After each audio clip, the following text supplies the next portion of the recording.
আজকে রান্নাঘরে যখন আমি তান্দুরি চিকেন রোস্ট বানাচ্ছিলাম, তখন মনে হচ্ছিল প্রতিটি মশলা যেন ভালোবাসার মতো। যেমন করে লাল মরিচ রোস্টটাকে রঙিন করে তোলে, তেমনি ভালোবাসাও আমাদের জীবনে রং এনে দেয়। রসুন আর আদা যেমন আলাদা হলেও একসাথে দারুণ স্বাদ দেয়, তেমনি দুইটা হৃদয়ও একসাথে মিলিত হয়ে পরিপূর্ণ হয়।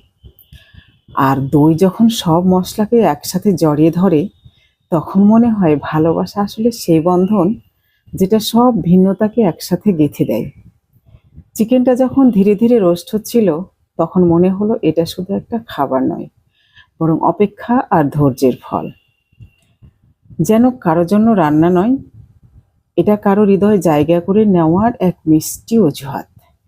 শেষে যখন প্লেটে সাজালাম, তখন মনে হলো এই তান্দুরি চিকেন যেমন জীবনের এক নতুন স্বাদ এনে দিল।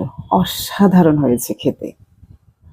ভালো লাগলে লাইক, কমেন্ট, শেয়ার করতে ভুলবেন না কিন্তু।